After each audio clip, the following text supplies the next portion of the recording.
ilmu, Cina mencerna ulama, Cina mencerna ustaz, Cina mencerna hukum dengan dakwah dakwah. Tapi ingat, sabah mazhab Imam Buku hanya sama lagi. Bukan lagi Islam hanya ada di generasi. Islam hanya ada lagi. Masa Islam muda, yakinilah Islam pada masa akan hancur sebagaimana akan hancur masa ini. Ilmu agama Islam berjuangkan oleh Nabi Muhammad kuku putih patahnya kuhat berjuangkan oleh Nabi Muhammad dua sahabat yang melakai dunia alangan. Pernahkah kita nyolek direnungkan? Pernahkah kita pikirkan? Maka manusia dengan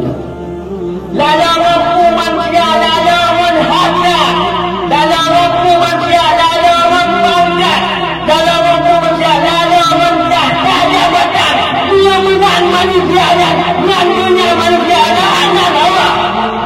manusia dan Allah manusia terkutuk manusia bukan dan Allah manusianya hanya menang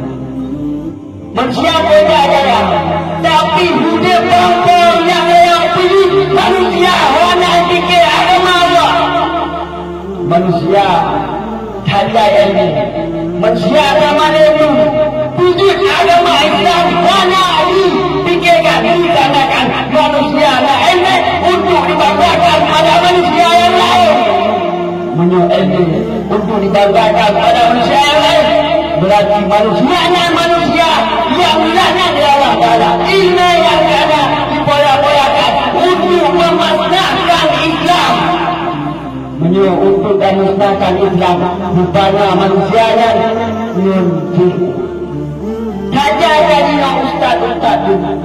saja jumpu-jumpu dino ibadah tetapi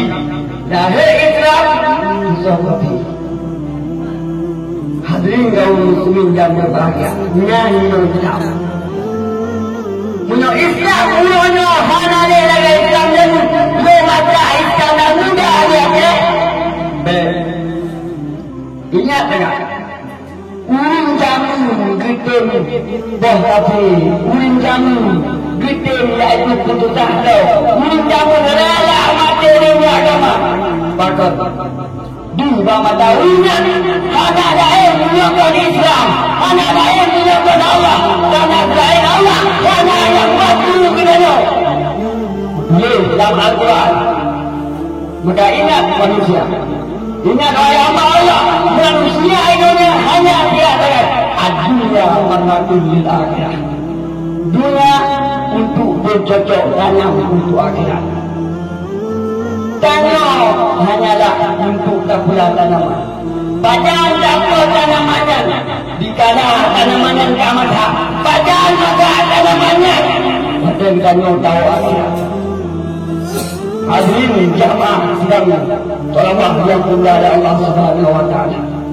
hidup dunia harus memperbaiki diri aslih nafsaka musnahul lakal nafsu